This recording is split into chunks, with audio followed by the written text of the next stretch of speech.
ನಮಸ್ಕಾರ ಸ್ನೇಹಿತರೆ, ಪ್ರವೀಣ್ಸ್ ಕಿಚನ್ಗೆ ಮತ್ತೊಮ್ಮೆ ಸ್ವಾಗತ. ಈಗ ಹಬ್ಬಗಳ ಸೀಸನ್, ಸ್ವೀಟ್ಸ್ ಅಂತೂ ಮಾಡ್ತಾನೆ ಇರ್ತೀವಿ. ಹಾಗೆ ಖರ್ಜೂರದ ಪಾಯಸ ಹೇಗೆ ಮಾಡೋದು ಅಂತ ನೋಡ್ಕೊಂಡು ಬರೋಣ. ಮೊದಲಿಗೆ ಖರ್ಜೂರ ಪಾಯಸಕ್ಕೆ ಏನೇನು ಬೇಕು ಅಂತ ನೋಡ್ಕೊಂಡು ಬರೋಣ. ಒಂದು 200 ಗ್ರಾಮ್ ಖರ್ಜೂರ ಕಟ್ ಮಾಡ್ಕೊಂಡಿರೋದು, 50 ml ತುಪ್ಪ, 100 ಗ್ರಾಮ್ ಗೋಡಂಬಿ, ಒಂದು 4 ಲವಂಗ, ಒಂದು 4 ಏಲಕ್ಕಿ, 50 ಗ್ರಾಮ್ ಸಣ್ಣ ರವೆ, 100 ಗ್ರಾಮ್ ಬೆಲ್ಲ, ಒಂದು ಅರ್ಧ ಲೀಟ್ರ್ ಹಾಲು. ಬನ್ನಿ ಹಾಗಿದ್ರೆ ಖರ್ಜೂರ ಪಾಯಸ ಸ್ಟಾರ್ಟ್ ಮಾಡೋಣ. ಮೊದಲಿಗೆ ಕಾದಂಥ ತವಕ್ಕೆ 1-2 ಸ್ಪೂನು ತುಪ್ಪ ಹಾಕ್ಕೊಳ್ಳೋಣ. ಇದರಲ್ಲಿ ರವಾನ ಚೆನ್ನಾಗಿ ಫ್ರೈ ಮಾಡ್ಕೋಬೇಕು. ರವೆ ಹಾಕ್ಕೊಂಡಿದ್ದೀನಿ. ಈಗ ನೀಟಾಗಿ ರವಾನ ಫ್ರೈ ಮಾಡ್ಕೋಬೇಕು. ಕೈ ಬಿಡ್ದಂಗೆ ಆಡಿಸ್ಕೋಬೇಕು. ಈ ಥರ ಕೆಂಪಗೆ ಬಂದ ತಕ್ಷಣ ಗ್ಯಾಸ್ ಆಫ್ ಮಾಡಿ ರವಾನ ಸೈಡಿಗೆ ಇಟ್ಕೋಬೇಕು. ಇನ್ನು ಅದೇ ತವಕ್ಕೆ ಇನ್ನೊಂದು ಸ್ಪೂನ್ ತುಪ್ಪ ಹಾಕಿ ಗೋಡಂಬಿನೂ ಕೂಡ ಸ್ವಲ್ಪ ಫ್ರೈ ಮಾಡ್ಕೊಳ್ಳೋಣ. ಗೋಡಂಬಿನೂ ಸ್ವಲ್ಪ ಕೆಂಪಾಗೋ ತನಕ ಫ್ರೈ ಮಾಡ್ಕೊಳ್ಳೋಣ. ಕೈ ಬಿಡ್ದಂಗೆ ಆಡಿಸ್ಕೊತಿರೋಣ. ಈಗ ಕೆಂಪಾಗಿದೆ, ಇದನ್ನು ಸೈಡಿಗೆ ಇಟ್ಕೋತೀನಿ. ರವೆ ಮತ್ತು ಗೋಡಂಬಿ ಹುರ್ಕೊಂಡಾಯಿತು. ಈ ಒಂದು ಪಾತ್ರೆಯಲ್ಲಿ ಅರ್ಧ ಲೀಟ್ರ್ ಹಾಲು ಮತ್ತು ಅರ್ಧ ಲೀಟ್ರ್ ನೀರು ಬೆರೆಸ್ಕೊಂಡು ಕುದಿಸ್ಕೊಳ್ಳೋಣ. ಒಂದು ಮೀಡಿಯಮ್ ಹಂತದ ಕುದಿ ಬಂದ ತಕ್ಷಣ ಏಲಕ್ಕಿ ಲವಂಗನ ಹಾಕ್ಕೊಳ್ಳೋಣ.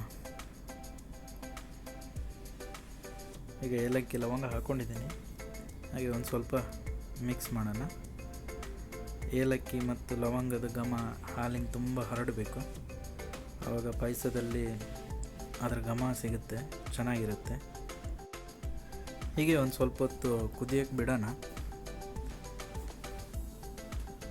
ಈಗ ಸ್ವಲ್ಪ ಬೆಲ್ಲ ಆ್ಯಡ್ ಮಾಡ್ಕೊಳ್ಳೋಣ. ಬೆಲ್ಲನ ನೀವು ನೋಡ್ಕೊಂಡು ಹಾಕ್ಕೊಳ್ಳಿ, ಯಾಕಂದರೆ ಖರ್ಜೂರ ಕೂಡ ಸಿಹಿ ಇರುತ್ತೆ. ತುಂಬ ಸಿಹಿ ಇಷ್ಟ ಇಲ್ಲ ಅನ್ನೋರು ಬೆಲ್ಲ ಸ್ವಲ್ಪ ಕಮ್ಮಿನೂ ಹಾಕೋಬೋದು, ಅಥವಾ ಸಿಹಿ ತುಂಬ ಇಷ್ಟಪಡ್ತೀರಾ ಅಂತಂದರೆ ಬೆಲ್ಲ ಕ್ವಾಂಟಿಟಿ ಸ್ವಲ್ಪ ಜಾಸ್ತಿ ಕೂಡ ಮಾಡ್ಕೋಬೋದು. ಬೆಲ್ಲ ಕರಗೋ ತನಕ ಹೀಗೆ ಆಡಿಸ್ಕೊಳ್ಳೋಣ. ಈಗ ಬೆಲ್ಲ ಕರಗಿದೆ, ಖರ್ಜೂರ ಹಾಕ್ಕೊತಾ ಇದ್ದೀನಿ. ಖರ್ಜೂರ ಹಾಕಿಬಿಟ್ಟು ಮತ್ತು ಚೆನ್ನಾಗಿ ಆಡಿಸ್ಕೋಬೇಕು. ಈಗ ಚೆನ್ನಾಗಿ ಕುದಿ ಬರೋ ತನಕನೂ ಖರ್ಜೂರನ ಹೀಗೆ ಆಡಿಸ್ಕೊತ ಇರಬೇಕು. ಖರ್ಜೂರ ಹಾಲಲ್ಲಿ ಬೆಂದು ಅದರ ಒಂದು ಸ್ವೀಟ್ನೆಸ್ ಏನಿದೆ ಅದು ಹಾಲಿನ ತುಂಬ ಹರಡ್ಕೊಳ್ಳುತ್ತೆ. ಆವಾಗ ಪಾಯಸ ತುಂಬ ಖರ್ಜೂರದ್ದೇ ಫ್ಲೇವರ್ ಇರುತ್ತೆ, ಸೂಪರಾಗಿರುತ್ತೆ ತಿನ್ನೋವಾಗ. ಈಗ ಖರ್ಜೂರ ಒಂದು ಹಂತಕ್ಕೆ ಕರಗಿದೆ, ಹಾಲು ಚೆನ್ನಾಗಿ ಕುದಿ ಬರ್ತಾಯಿದೆ. ಈ ಟೈಮಲ್ಲಿ ಹುರಿದಿಟ್ಕೊಂಡಿರುವಂಥ ರವಾನ ಹಾಕ್ಕೊಳ್ಳೋಣ. ರವೆ ಹಾಕಿಬಿಟ್ಟು ಸ್ವಲ್ಪ ಆಡಿಸ್ಕೊಳ್ಳೋಣ. ಈಗ ರವೆ ಕೂಡ ತುಪ್ಪದಲ್ಲಿ ಹುರಿದಿರುವಂಥದ್ದು, ತುಪ್ಪದ ಘಮ ಅಂತೂ ಚೆನ್ನಾಗಿ ಬರ್ತಾಯಿದೆ. ಈಗ ಕುದೀತಾ ಇದೆ. ಕುದಿಯುವಾಗ ತುಪ್ಪ ಹಾಕ್ಕೊಳ್ಳೋಣ. ತುಪ್ಪ ನೀವು ನೋಡಿ ಎಷ್ಟು ತುಪ್ಪ ಹಾಕ್ತೀವೋ ಅಷ್ಟು ಪಾಯಸ ಚೆನ್ನಾಗಿ ಬರುತ್ತೆ. ಈ ಪಾಯಸದ ಮೇನ್ ಅಟ್ರಾಕ್ಷನ್ನೇ ಖರ್ಜೂರ ಮತ್ತು ತುಪ್ಪ, ಅವೆರಡು ಕಾಂಬಿನೇಷನ್ ಚೆನ್ನಾಗಿರುತ್ತೆ.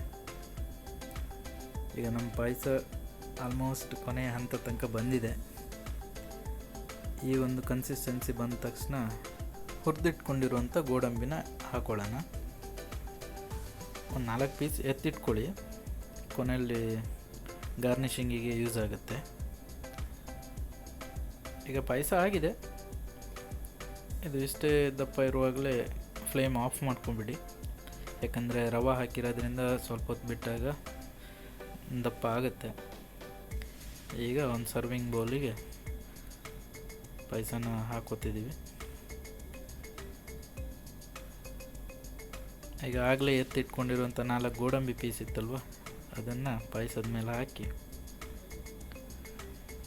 ಸರ್ವ್ ಮಾಡಿದರೆ ಸೂಪರಾಗಿರುವಂಥ ಖರ್ಜೂರದ ಪಾಯಸ ರೆಡಿಯಾಗಿರುತ್ತೆ. ಒಂದು ಸಜೆಷನ್ ಏನಂದರೆ, ಬಿಸಿ ಬಿಸಿಯಿಂದನೂ ಸ್ವಲ್ಪ ತಣದ ಮೇಲೆ ತಿಂದು ನೋಡಿ, ಅದರ ರುಚಿ 2 ಜಾಸ್ತಿ ಆಗಿರುತ್ತೆ. ಥ್ಯಾಂಕ್ ಯು ವಿಡಿಯೋ ನೋಡಿದ್ದಕ್ಕೆ. ಮತ್ತೆ ಸಿಗೋಣ.